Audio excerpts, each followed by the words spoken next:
Hey everyone. Welcome to AfriHeart Stories, your go-to spot for African tales. Don't forget to like, subscribe and drop a comment. Now sit back and enjoy. Ebel's heart fluttered as the church doors swung open. The organist began the slow, steady rhythm of the wedding march. She stepped forward, every inch of her glowing under the soft shimmer of her beaded white gown. Her father, Chief Ozoemena, held her hand tightly, his weathered eyes brimming with tears of pride. "My daughter," he whispered, his voice thick with emotion, "you deserve the world." Ebel smiled. "Thank you, Daddy. I think I've found it." The entire congregation rose to their feet. Phones flashed. Aunties fanned themselves in adoration. Friends whispered about how beautiful she looked, how lucky she was, how Teo Adebayo had finally settled down. The air was electric, laced with dreams of forever. At the altar, Teo looked every bit the dream groom, tall, handsome, dressed in a crisp cream agbada trimmed with gold. He smiled as Ebel walked toward him, eyes locked on hers like she was the only one in the room. Ebel felt like the center of the universe. By the time the vows were exchanged and the priest pronounced them husband and wife, Ebel believed she had made the best decision of her life. The reception was even more dazzling. A luxurious garden venue in Lekki, soft petals scattered on the grass, fairy lights draped like stars across the canopies. There was champagne, a massive 5-tier cake, dancers in glittering costumes, and an MC that had everyone laughing until tears rolled. But amidst the music and laughter, someone else was watching. From the far end of the reception sat a woman in a striking royal blue lace gown. Her hair was styled into a flawless bun, her makeup subtle but stunning. She wasn't smiling. She didn't clap when the couple danced. She didn't even raise her glass during the toast. Her eyes stayed on Ebel the entire time, calm, piercing, unblinking. Ebel caught her gaze midway through her couple's dance. The woman didn't look away. "Do you know her?" Ebel whispered to Teo as they danced, careful not to draw attention. Teo glanced over, feigned confusion, then shook his head. "Probably one of your people." "I don't know her." But something in his voice felt off. Too fast. Too careless. Ebel kept dancing, but the seed of unease had been planted. As the DJ transitioned into a highlife medley, and everyone swarmed the dance floor with Naira notes fluttering like confetti, she excused herself. In the bridal lounge, her bridesmaid Amaka helped her out of the main gown and into her second look, a golden mermaid dress with a dramatic slit. As Ebel reapplied her lip gloss, Amaka handed her a cream envelope. "This was left with the MC," she said. "No name. Said it was for you. Thought it might be from one of your uncles." Ebel opened it without much thought. Her breath caught. Inside was a printed screenshot of a wedding photo. Theo, smiling, standing beside another woman in white. Below it, a caption typed in bold red letters. "Ask your husband about Folake." Her knees went weak. She sat down abruptly on the edge of the vanity. Her hands trembled as her eyes scanned the image over and over again. "Teo," she whispered to herself. "Married? No. No, this can't be real." "Ebel?" Amaka looked concerned. "Are you okay?" Ebel inhaled sharply and forced a smile. "Yes. It's just a prank. You know how these people are." But inside her soul had split. She didn't cry. She didn't scream. Instead, a strange calm descended upon her. She looked into the mirror, steadying herself. She picked up the envelope, folded it neatly and tucked it into her clutch. "Help me zip the back," she said to Amaka. "We don't want to keep the crowd waiting." Moments later she emerged again, smiling, regal, composed. The woman in blue was still there. Their eyes met again. This time the woman smirked slightly, then sipped her champagne. Ebel turned away, her heart pounding, her mind racing. Who was Folake? Was this true? Why now? The rest of the evening passed like a slow nightmare. Every cheer, every toast, every smile from Teo began to feel like a cruel joke. But Ebel played along, hugging guests, posing for photos, dancing beside her husband. She even thanked the caterers and the lighting team. Inside her, a quiet war had begun. By the time the guests left and the night fell silent, Ebel's mask was still on. Teo, tipsy and loud, swept her off her feet as they entered the honeymoon suite at the hotel. He tried to kiss her. She gently pulled away. "Let me change first," she said. In the bathroom, she stared at herself in the mirror. Her reflection looked back at her, glamorous, graceful, and yet cracked down the middle. She took out the screenshot again. 2 years ago. A different wedding. Same groom. She opened her makeup kit, took out a tube of matte red lipstick, and drew a single line across the image, slashing through Teo's smile. Then she whispered, "You married the wrong woman to betray." And with that, the perfect day ended, not with a kiss but with the birth of a plan. The hotel suite smelled of vanilla and roses, lavishly arranged petals on the bed, soft jazz humming in the background. Ebel sat at the vanity, her golden dress glimmering under the soft light. But her eyes were fixed on the screenshot again. Every time she looked at it, she found new heartbreak. Teo was in the shower, humming like a man with no secrets. Her phone buzzed. A message from Amaka. "Hope you're okay?" That envelope thing was weird. Ebel replied. "I'm fine. Thank you. Don't tell anyone." She walked over to Teo's jacket, draped over the armchair. Slowly, she slid her hand into the inner pocket and pulled out his phone. It was unlocked. She hesitated only for a moment, then began searching. Messages, gallery, email. And there it was. A message thread with F. F. Remember our anniversary next week. Don't act like Ebel is more than a distraction. F. You promised you'd fix this. F. You're mine, Teo. I won't be erased. Ebel's hands trembled, but she forced herself to remain quiet. She forwarded the thread to her own email. Then she quickly took photos of a few older messages, images of him kissing Folklore, hotel receipts, voice notes. She returned the phone just as the shower turned off. Teo stepped out, a towel around his waist. "Babe, you're not undressing? What happened to the wild wedding night you promised?" Ebel smiled faintly. "Tired? Long day. But I'm here, aren't I?" He chuckled, kissed her forehead and flopped onto the bed. "Tomorrow we fly to Seychelles. New beginnings." Ebel nodded. But her new beginning had already started. The next morning, while Teo slept off his hangover, Ebel opened her laptop and created a new hidden folder. She titled it, Operation Phoenix. She saved the screenshots, messages, and everything else inside it. Later that evening, they held a post-wedding dinner with close friends. The woman in blue was not there, but her smirk haunted Ebel. "Who was that woman yesterday?" she asked Teo casually as they sat by the poolside. He blinked. "Which one?" "Royal blue gown. Pretty. Alone. Front table." Teo shrugged. "I really don't know. You know your people filled half the guest list." Ebel nodded. "Maybe." But in her gut she knew the truth. That night she posted a carefully crafted Instagram story. Just a photo of her feet by the pool and the caption, "Not everything golden is pure." Within minutes she received a DM. Unknown account. "You're smarter than I thought. Want to talk?" The profile had no name. But the display photo was a cropped version of a blue lace sleeve. Ebel typed, "Who is this?" The reply came instantly. "Folklore." Ebel stared at the screen, heart racing. "Why now?" she typed. "Folklore. Because I gave him a deadline. He chose you. So now I choose me." Ebel didn't respond. She just took a screenshot and saved it. The war had begun. The honeymoon was quiet. Seychelles was beautiful, the resort 5-star, the beaches pristine, but Ebel felt none of it. She went through the motions, smiling for selfies, laughing when needed, holding Teo's hand. All while collecting data. Teo never suspected a thing. One night, while he snored beside her, Ebel unlocked his phone again. She searched deeper, banking apps, cloud storage, gallery backups. She found hidden albums of videos, some of him and Folklore, others with women she didn't recognize. Her stomach twisted. She copied everything. The next morning at breakfast, Teo complimented her. "You've been amazing. I was afraid you'd be one of those wives who nag. But you're classy.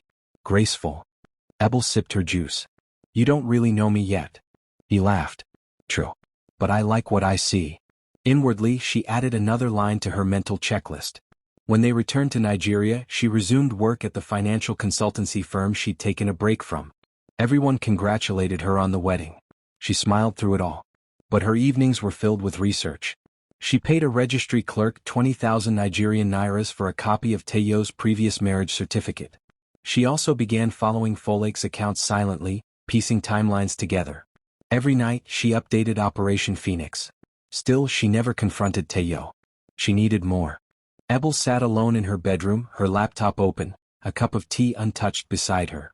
Her screen displayed a heavily filtered Instagram selfie of Folklore, captioned, "Healing isn't pretty, but it's honest." Ebel created a new account under the name, Ada or Amends. Profile bio, heartbroken but rising. She DM'd Folklore. "Men like Teo think they own us. You don't know me, but I know what he did to you. I'm one of many." An hour passed. Then came the reply. "Meet me. Let's share notes. The cafe was tucked into a quiet corner of Victoria Island. Ebel wore sunglasses and a scarf. Folek arrived in jeans and a white blouse, no makeup, just tired eyes. I don't know who you are, Folek said, but if you've met Teo, you've been played. I was his assistant. Once, Ebel lied softly. He promised me things. Said you were out of the picture. Folek snorted. Out? He still sleeps in my house once a week. Calls me his queen. Said you were some political favor, good optics for investors. Ebel's chest burned. You didn't think to warn me? I tried. That envelope at your wedding? That was me. I was going to stand up during the vows. But I didn't want to become a meme. So I watched. Their conversation stretched for 2 hours. Folek revealed that Teo had registered a shell company under her name, used her accounts to move money, and manipulated her into silence with promises of marriage renewal. I waited, she whispered. But now I'm done. Ebel nodded. Good. Because I'm not just going to walk away. Folek's eyes narrowed. What are you planning?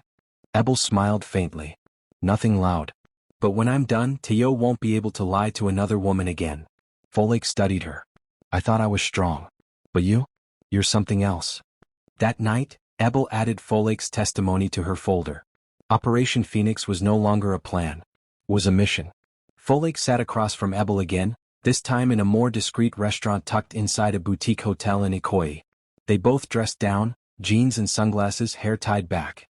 No one would have guessed two women plotting quiet destruction. Folek had come prepared. She pulled out a black folder and pushed it across the table. These are photocopies of Teo's title deeds, company shares, and screenshots of transfers to his offshore account in Mauritius. I was stupid to sign for most of it. Ebel flipped through it silently. You weren't stupid. You were lied to. I was pregnant once, Folek added. I lost it. He didn't even show up at the hospital. Said he was stuck in Abuja. Turned out he was on vacation with some girl in Cape Town. Ebel's throat tightened. He mentioned you were an old friend. That you supported him when he had nothing. Folek gave a bitter laugh. I paid his first rent in Lekki. Helped him with his first business registration. And this is how I get repaid. Ebel looked up. You said he has mistresses? Several. One of them, Remy, just turned 24. I know because she used to DM me insults. I blocked her. Ebel's mind calculated fast. Can you get me her number? Folek paused. Why? I want to hear from her directly. Folek hesitated, then nodded slowly. She works at a lounge in Victoria Island. I'll send you the details. As they stood to leave, Folek placed a hand on Ebel's shoulder. Why are you really doing this? Most women would have walked away. Ebel's expression hardened. Because I gave him all of me, and he gave me lies. I won't scream. I won't fight in the streets. But I'll make sure he remembers my silence forever. Ebel sat alone at her office desk, the blinds drawn. Her role as a senior analyst at Capstone Financial Services gave her quiet power, access to records, tools, and more importantly, skills. She pulled up Teo's corporate accounts. His name wasn't directly on many of them, but his footprints were there. Transactions, links, the use of shell companies like Obadra Logistics and FNK Holdings. She traced one of the accounts back to a transfer Folek had mentioned. 28 million Nigerian nairas wired to a Mauritius bank, disguised as international consultancy fee. She smirked. International consultancy, my foot. She built a spreadsheet titled, Buried Bones. Line by line, she detailed the properties Teo had hidden. 2 in Banana Island, 1 in Asokoro. All unlisted on official documents but traceable through dummy accounts. Later that evening, she met with Folek again and confirmed ownership papers. He used your tax ID to secure the last property. Folek looked sick. He said it was a wedding gift for us. He's using your silence to keep building his empire, Ebel replied. But he's sloppy now. Greedy. Paranoid. Why haven't you exposed him already? Folek asked. Because when I do, it will be surgical. Teo's family hosted a dinner in their Ikoyi residence 2 weeks later. A welcome to the family event for Ebel. The Adebayo clan was gathered. Uncles in flowing igbadas, aunties in head wraps, cousins flashing teeth and ambition. Ebel arrived in a sleek green gown, hair in soft curls, face serene. She played the perfect bride. Teo kissed her hand. You look amazing. Ready? Always, she replied. Dinner was lively, egusi soup, jollof rice, roasted chicken, and a sprinkle of family gossip. Everyone laughed and toasted to long life and many children. But one face was not smiling, Colonel Teo's older brother. He barely ate, barely spoke. After dessert, he approached Ebel near the balcony. "May I?" She followed him quietly outside. "I won't stay long," he began. "But I think you deserve a warning." "I'm listening." "Teo has a habit. You're not the first. You won't be the last. But you seem different." Ebel blinked. "You knew." "I tried to talk him out of it. He said you were easier to control. That you wouldn't ask questions." Ebel gave a soft chuckle. "He really said that?" Connell nodded. "He doesn't know he's standing in a fire, thinking it's warm light." "Then let him stay there," Ebel replied. "When it burns, he'll remember who struck the match." At 8:42 a.m., Teo's assistant, Femi, opened the email that would change everything. Subject: "Do you know your boss?" Attached: a zipped folder titled "Two Wives, One Liar." Femi's jaw dropped. Screenshots, wedding photos, chat messages, financial links, all laid bare. In panic, he forwarded it to Teo's private email and texted him. "Sir, urgent. Please check your inbox now." Teo was on the phone when the email came in. His laughter faded. He opened the folder and within seconds his face drained of color. He called Ebel immediately. "Did you send something to my office?" Ebel was watering flowers on their balcony. "Good morning to you too, darling. Don't play smart, Ebel. Someone's trying to destroy me." "Maybe you destroyed yourself," she said sweetly. "What's the problem? You think this is funny? I don't even know what you're talking about." She ended the call. Later that night he burst into the bedroom. "If I find out you're behind this." "You'll do what, Teo?" she interrupted, not looking up from her book. "You think I don't know games? I'm not stupid." Ebel closed the book, met his eyes and whispered, "Then stop acting like you're innocent." His face twitched. "You don't scare me," she added. She walked past him into the bathroom and locked the door. 2 days later, a low-tier gossip blog titled Lagos Love Scandals posted an anonymous story. Prominent CEO lives double life. Married to 2 women? It didn't mention names. But the article included blurred wedding photos, clearly Teo and Folake, and one close-up of his wristwatch. The commenters connected the dots. "Is that Teo Adebayo's Rolex? Omo na real wahala." At home, Teo paced like a trapped animal. "They're trying to destroy my name. My brand." Ebel served him a drink. "Should I call the PR team?" He glared at her. "You're too calm for someone whose name might be dragged." "I trust my husband," she said sweetly. "You're innocent, right?" He knocked the glass off the table. Enough of the sarcasm. The next day Ebel texted Folake. "He's cracking. Time for step 2. Folake replied with a thumbs-up emoji and a voice note. "I reached out to Remy. She's angry." He cut her off after promising a Range Rover. "She's ready to talk." Ebel grinned. It was time to gather the final witness. Remy walked into the cafe like she owned it, tight jeans, red lips, her phone glued to her palm. She spotted Ebel immediately and rolled her eyes. "You're the one who texted me?" Ebel smiled gently. "I wanted to hear your side of the story. No recordings. Just woman to woman." Remy hesitated, then slid into the seat opposite. "If this is some wife-to-mistress moral crusade, save it." "It's not," Ebel replied calmly. "I'm his second wife. Just like you were his second woman." Remy stared at her. "Wait, he married you?" Ebel nodded. "Legally. Church wedding. White gown. The works." Remy scoffed. "Wow. He promised me a private ceremony in Zanzibar. Said I was the only woman who made him feel free." "Did he ever mention Folake? The crazy ex?" "All the time. He said she tried to destroy him." Ebel tapped her fingers on the table. "He still sleeps with her." Remy blinked. "What?" Ebel leaned forward. "You're not crazy, Remy. Neither is Folake. We were just groomed differently." For the first time Remy looked shaken. "You know, I have screenshots. Voice notes. He promised me a car, a boutique, even asked me to fake a miscarriage so he could feel useful. Would you be willing to share them?" Remy stared into her coffee, then whispered, "If he thinks he can dump me like trash, then yes. I'm done being quiet." Ebel sent her a secure email link. "Upload everything there. I'll take it from here." As Remy left, she turned back. "You don't look like revenge. But I hope you burn him." Ebel's reply was soft. "I already am." Teo returned home one evening carrying a leather briefcase and wearing his best businessman charm smile. "I have something for you," he said, placing a brown envelope on the table. Ebel raised a brow. Another property document? Even better, he said proudly. I've revised my will. You're now my primary beneficiary. Wow, she said, feigning surprise. That's thoughtful. Look, I know we've had some tension lately, he said, sitting beside her.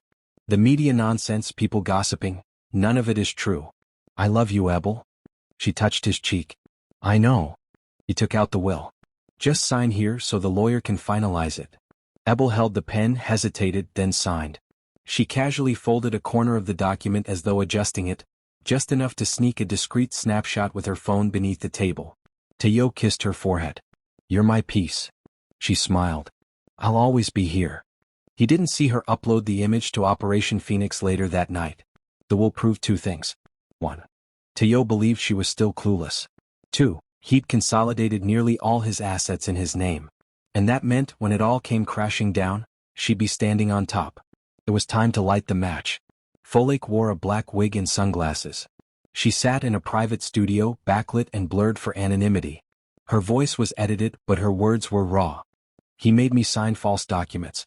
He said I was his only legal wife, but he was already planning a wedding with someone else. I gave him years of my life. I nearly died for him. And all he gave me was betrayal. The video was uploaded to a lifestyle YouTube channel run by an influential Lagos gossip vlogger. Within an hour it had 10,000 views. Then came the screenshots. Teo's face beside Folklore in traditional attire. A close-up of a marriage certificate. Voicemails. Chat receipts. Teo tried to deny it all in a rushed Instagram post. There are people trying to ruin my name. I will not be intimidated. But the damage was done. The next morning the story hit Twitter, Facebook, WhatsApp groups. Hashtags trended. Hashtag 2 wives 1 groom. Hashtag Teo the fraud. Hashtag Lagos love liar. Teo's board members called for an emergency meeting. His PR team quit. At home he slammed the door open. You told her to do that interview. Ebel was sipping tea, legs crossed. She told her story. I didn't tell her what to say. You're ruining me. She looked at him coldly. You ruined yourself. The Adebayo residence was tense. Teo's mother, Mama Ronk, summoned Ebel for a talk. She wore traditional iro and buba, face carved in disappointment. Teo sat beside her, looking drained. I always knew you were trouble, Mama Ronk began. We welcomed you into our family. But you came to scatter it. Ebel remained silent. Why are you dragging my son's name through the mud? She continued. If you had a problem, you should have handled it privately. Ebel pulled a brown folder from her bag and placed it gently on the coffee table. Inside are documents of your son's marriage to Folklore. 6 properties hidden through forged names, and testimonies from 2 women he manipulated. I've said nothing publicly. Everything out there came from people he wronged. Mama Ronk opened the folder slowly. Her hands shook as she read the first document. Teo whispered, Mom, don't. But Mama Ronk slapped the papers shut. Teo, this is true? Teo rubbed his face in silence. Ebel stood. I was never the snake, Mama. Your son wrapped himself in lies and you fed his ego. As she walked to the door, Mama Ronk whispered, What do you want? Ebel turned. I already have it. The final blow came in the form of a headline. CEO Teo Adebayo suspended amid bigamy scandal. One of the firm's biggest international clients withdrew their investment. Shareholders panicked. The board voted, unanimously, to suspend Teo pending legal investigation. He arrived at the office only to find his access card deactivated. Security escorted him out. In the parking lot, journalists swarmed. Cameras flashed. One shouted, Teo, did your wives know about each other? Another asked, Will you be facing charges? He said nothing. Meanwhile, Ebel walked into the same building an hour later, head held high. She wasn't there to gloat, just to deliver a file. But the security guard, the receptionist, and even the head of HR greeted her with quiet admiration. You were always too smart for him, one of them whispered. Upstairs she walked into the boardroom. All eyes turned. The chairman stood. Mrs. Adebayo? She handed him the file. Proof of asset transfers and forged documentation. He nodded. You've been extremely helpful. Ebel smiled. He thought I'd cry in silence. But I built in silence. That evening she returned home to find Teo sitting alone in the living room. Red-eyed. Broken. He looked up. You planned all this? She tilted her head. No, Teo. You did. She handed him the divorce papers and walked out. The divorce court was packed. Teo, once the celebrated CEO of Adebayo Holdings, now sat in the defendant's seat, his suit slightly rumpled, hands fidgeting under the table. Abel, poised and calm, wore a navy blue blouse and matching skirt. She didn't need makeup to look powerful, she radiated it from within. Mrs. Abel Adebayo, the judge began, adjusting his glasses, you are filing on grounds of bigamy and fraudulent concealment? Yes, Your Honor, she replied. Teo tried to interrupt. My lord, if I may. You'll have your turn, the judge cut in. Abel's lawyer rose. We have provided documentation confirming that Mr. Adebayo was legally married to Ms. Folake Aderimi as of May 2019, 2 years before his marriage to my client. He concealed this fact from our client, presented himself as unmarried, and exploited her trust under false pretenses. The courtroom buzzed.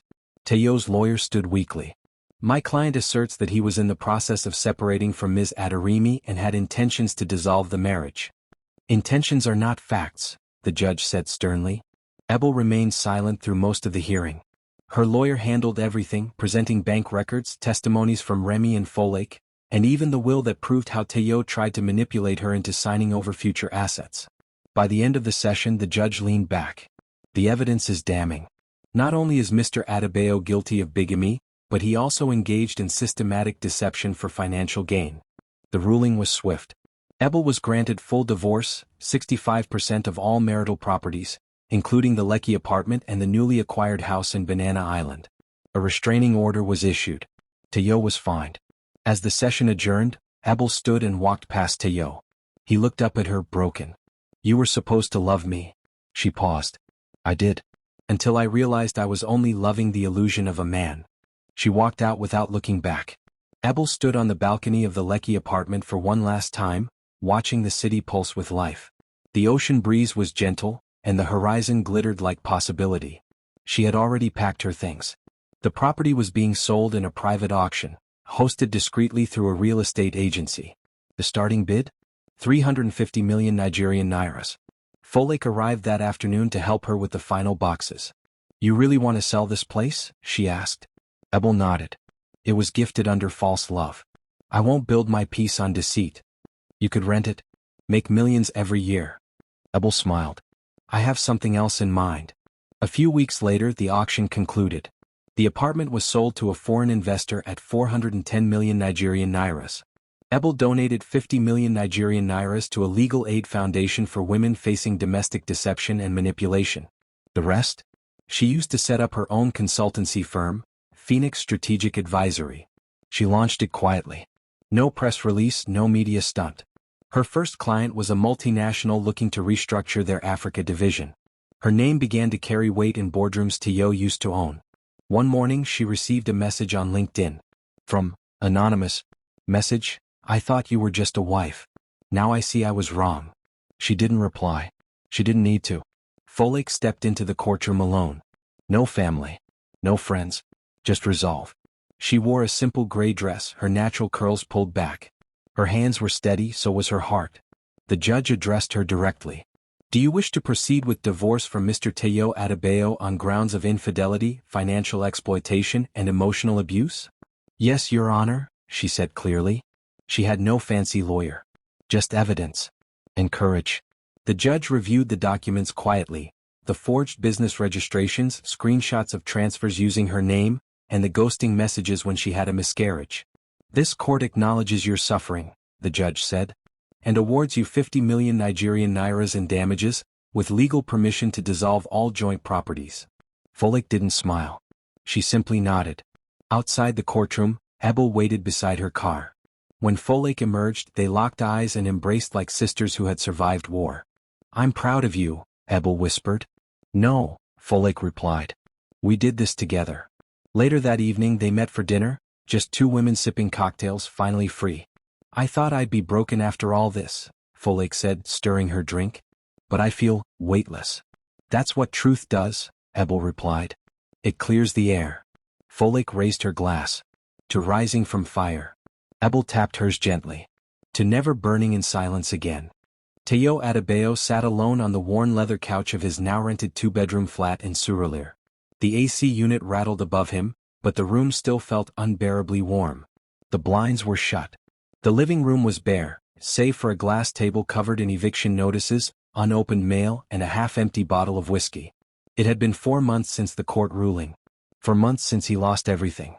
He stared blankly at the muted TV, the screen flashing an interview. At first he didn't care, just another puff piece. But when the interviewer mentioned her name, he grabbed the remote and turned up the volume. Joining us today is Ebel Iwuchukwu, founder and CEO of Phoenix Strategic Advisory. In just 3 months, her firm has helped multiple international brands restructure their African portfolios, with client satisfaction off the charts. The camera cut to Ebel. She wore a soft green blouse, hair in an elegant updo, face fresh and confident. She didn't need to smile too hard, her presence did the talking. Teyo's mouth went dry. This entire journey, the interviewer continued, from being a young bride to building your own empire, what kept you going? Ebel nodded thoughtfully. At first pain, then purpose. I learned that silence is powerful, but strategy? Strategy is liberation. Teyo's throat tightened. He grabbed the remote and turned the volume down. He couldn't breathe. His phone buzzed. It was Remy. He ignored it. She'd called 5 times that day. Sent him messages filled with rage, guilt trips, begging for help. But Teyo had nothing left to give, not to her, not to anyone. He got up and walked to the kitchen. No food in the fridge, just a cracked bottle of pepper sauce and a few leftover noodles. He leaned against the counter and closed his eyes. He remembered the applause at board meetings, the way interns scrambled to open doors for him, the taste of champagne after signing million-dollar deals. He remembered being a god in his own mind. Now no one answered his calls. His mother no longer spoke to him. His brothers avoided his messages. Even Kunnel had said, "You made your bed, Teyo." His name was poison now. Suddenly his phone lit up again. This time it was a notification, YouTube. The full interview was now trending. Over 1.2 million views. Comments were pouring in. This woman is pure class. Ebel is the blueprint for silent revenge. She didn't scream. She just walked away and won. Men fear women who smile while planning. Teyo dropped the phone. He stumbled back to the couch and covered his face. This was the part they never showed, the aftermath. The fall. The silence after the shame. He had thought he could lie, cheat, and juggle multiple women like poker cards. He thought money could clean anything. He thought charm would always win. He never thought Ebel would be the one to end him. He thought she'd cry. Thought she'd beg. Thought she'd leave quietly and fade into nothing. But she didn't cry. She calculated. She played the part, perfect wife, silent bride, loyal partner, while stitching his downfall thread by thread. And now she had risen to heights he once dreamed of, without him. Teyo's breathing grew shallow. He looked around the room. No designer furniture. No gold-plated pens. No trophies. Just him, and his guilt. He picked up his phone and opened their old photos. There she was, smiling beside him at their engagement dinner. The way her eyes lit up. The way she held him like he was her world. He swiped again, to the wedding photo. Her in that white gown, tears in her eyes as she walked down the aisle. "I ruined that," he whispered. "I ruined her." And still, she never cursed him. Never exposed his secrets to tabloids. Never showed up to scream in front of cameras. She let him self-destruct. Quietly, surgically. He scrolled down to the final message she ever sent him. Just one line, 3 weeks ago, after he tried to call her. "We are not enemies. But I am not your victim either." That was it.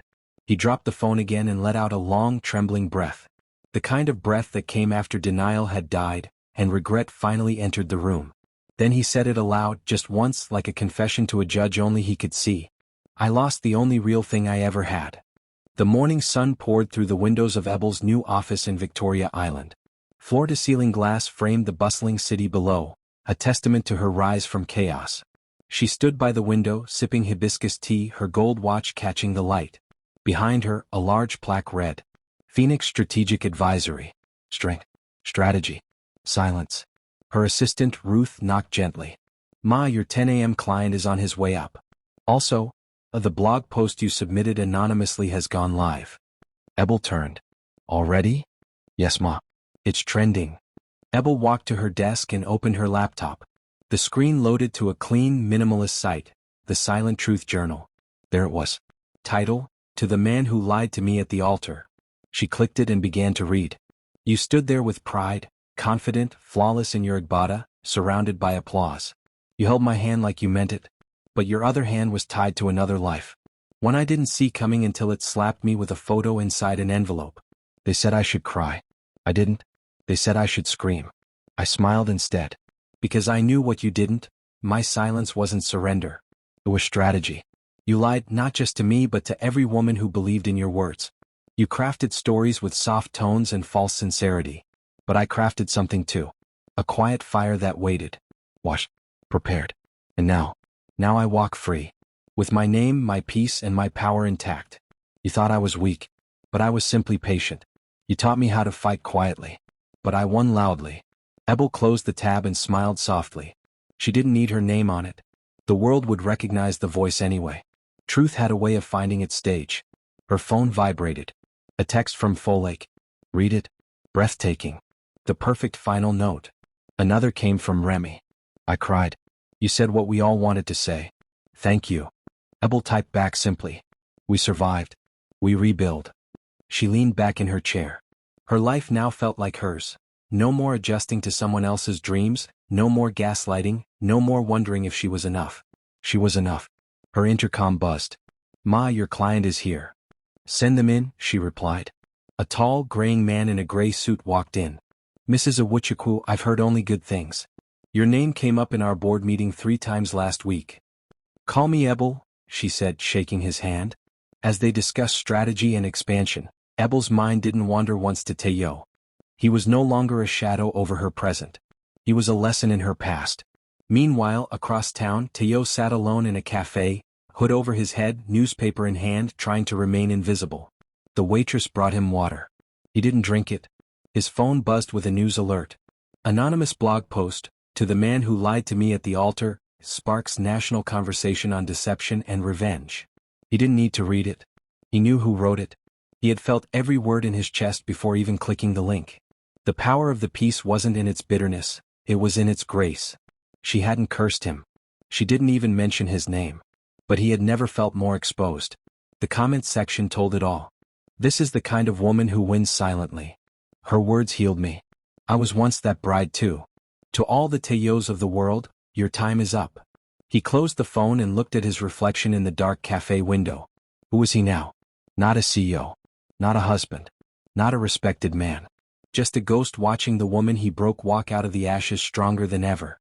That evening, Ebel walked barefoot on her balcony, the cool tiles grounding her. She looked up at the sky, lavender hues dancing with orange. Ruth had just called to say her post had hit 1 million reads. But that wasn't what mattered most. What mattered was peace. What mattered was knowing she didn't have to shout to be heard. She didn't need to drag him through public mud to come out clean. Her silence had spoken volumes. She picked up her journal and wrote 3 lines. I forgave you quietly. I left you gracefully. And I rose without your name on my wings. Then she closed the book. Some endings didn't need fireworks. Just a quiet, steady walk away from the fire, toward the sun. Liked it? Thumbs up, subscribe and join the AfriHeart fam. Your support fuels our stories. Until next time.